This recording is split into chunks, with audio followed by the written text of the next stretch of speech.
Annette Addorio, August 13th, 2013. And where did you grow up? Bit of it. Which mill did you work in? The office, just the big main office. The main office? The main office, yeah. Oh yeah, how many years did you work there? 23. Can you tell us how you came to work at the mill? I needed a job because my oldest daughter wanted to be a nurse. She was in her second year of high school, I think. And I decided, my sister, Patrice Candra, worked in the office, and she suggested I try Pepple. And I went in, and Mr. Morris Rue interviewed, he was the head of employment then. He interviewed me and he said, can you type? And because I hadn't typed for quite a few years. I said, yeah. So he said, I sat down at the typewriter and typed a few things. You got the job. That was it.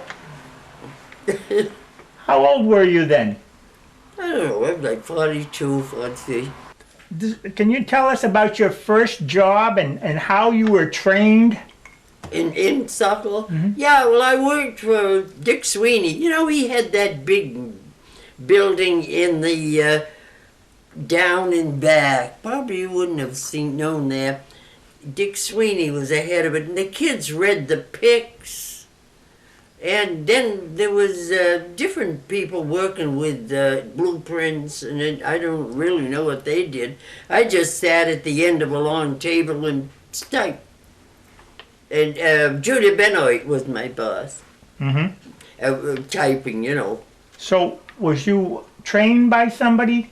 Did they train you how to do it, or it was... Oh, no. You just sat and you typed. Okay. They gave you papers to do, and you just did it, you know? What was your work day like? Your hours worked and breaks and the environment? Oh, it was okay. I was used to working in industry. I worked in, you know, and the hours were 8 hours a day, 8 to 4:30. We had 15 minutes, couple of 15 minutes break. Did you have a lunch break? Oh yeah, we had a half an hour lunch break, and we'd get out and walk up and down Main Street and pay all our bills in the nice stores that were open there. What was the office like back then? The way it was when I left. A big room. There must have been between 40 or 45 people working, I would say, between that and the computer room. Air conditioning? Oh, you kidding? No. A fan here, a fan there. But we didn't mind. Yeah. We had to work. We were glad to have a job. What's your strongest memory of working in the mill? Well, I don't know. I did everything. When anybody asked me to do something, I did it. Mr. Sill said, go out in the mill, 16 floor. I went out. And Genevieve had her store there, the mill store. It was a part of the big office. And she'd say, Annie, would you come out and watch the store while I go in the mill? And I'd go out and watch the store. I don't know who knew I was going, but I went. Uh-huh. So you were her substitute. Did I what? You were her substitute. I substitute, yeah. I don't know, Mr. Searle probably knew. He was a good boss. When you were finished at the mill, did you work someplace else? No, I retired. You retired. I did. I traveled. I went to France, the Kwajalein Island, Washington, and Louisiana. And I also worked at Bitterford High for the kindergarten. They had a few rooms that weren't being used, and I joined the RSVP, Retired Senior Volunteer Program, for about 5 or 6 years, and I loved it. But then they moved up on West Street, and that was too... I never drove. Okay. And now we're going to talk a little bit about the culture of the times. And About what time? What era? what was your house like when you were growing up? Oh, we had a nice house. We had there was a 4-family house, and my uncle, Pat Mahoney, owned it, and he kept the places very well. And it was a good neighborhood. And that was in Biddeford? That's in Biddeford on South Street. So you lived in Biddeford all your life? All my life, yeah. And you're 99 years old today, right? Yeah. I don't want to miss that out. Yeah. Good genes, Irish and French. Well, I was going to ask you that. Was it a mixed neighborhood? You said Irish and French. Oh yeah, all mixed kids. Yeah, we are. How'd they get along? Fine. Yeah? Nobody ever complained. No? Nobody ever fought. No name calling? No, we had in our house Steve White, who was the coach at Biddeford High School, and then the one of the gyms is named after him. He lived in the same house as us, and he grew up with my father down the shipyard. When he came to live, my father knew him. Oh, I know Steve White. So everybody knew, and we're friendly. No, there's no fighting like there is now. What was life like as a teenager? A teenager? Yeah.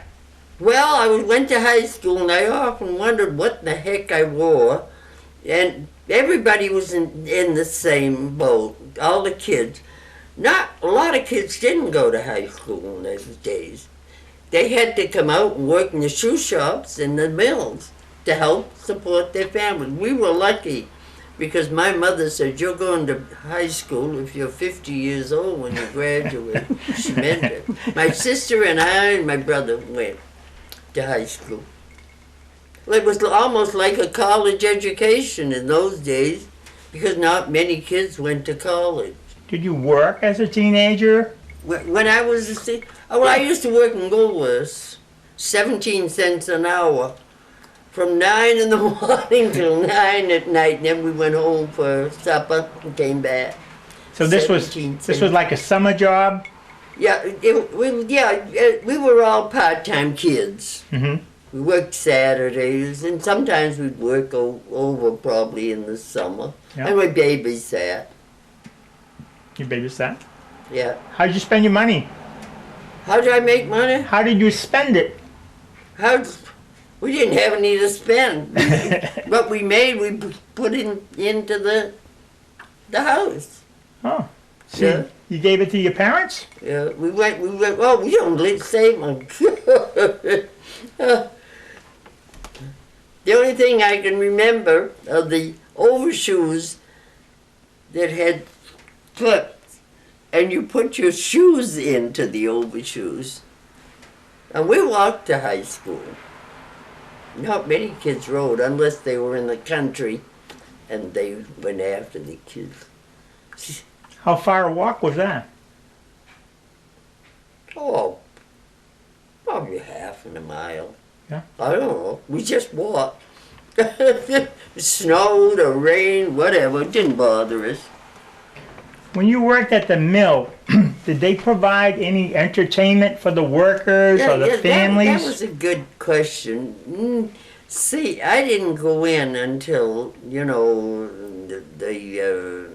19th. Before, I don't know if they ever did, but during my time, I can't remember anything like that happening. No. The only thing I can remember is they used to have, after we retired, they'd have, St. Jean's Hall on Jefferson Street. Yeah. The top of the hill.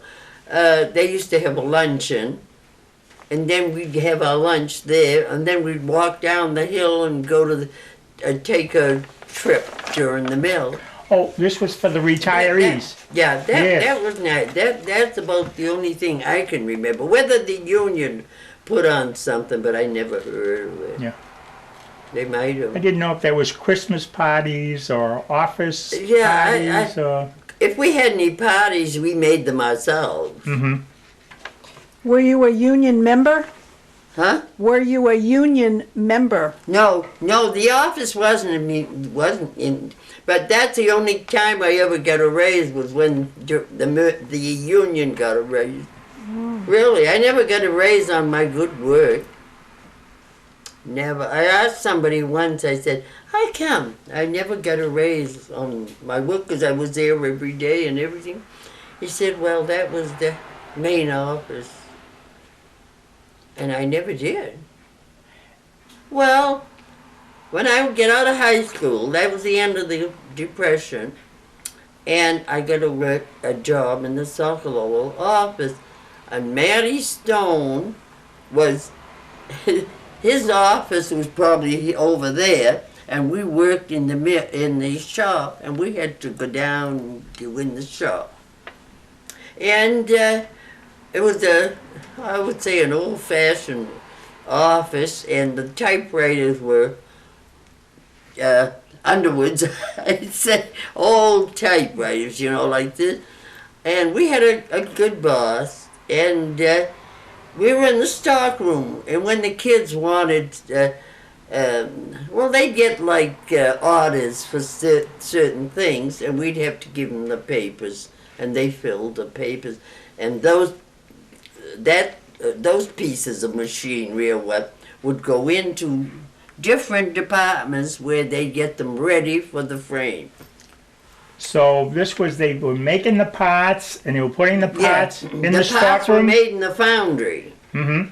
And so after the parts left the stock room, they went into assembling the machine? They went to be assembled, to be fixed and Okay. assembled. Mm-hmm. And you said you had relatives that worked there? In people, yeah. At Oh, the my stock room? sister, Patrice, and then I had Evelyn Boyce. Evelyn Boyce was my cousin too, and Lorraine Vassal. She's still alive. She's my cousin, and then Pauline Parks. She's my cousin. My aunt Rose Cantra. She worked in the mill. I don't know what she did, but she was over 100 when she died. So how would you summarize your overall experience with the mill? With the mill? Yeah. Okay, good. I enjoyed it. I Mhm. enjoyed working. Yeah. Yeah, because we all got along together. Yeah. I don't think anybody ever fought, you know. And I did everything. They told me to do something, I did it.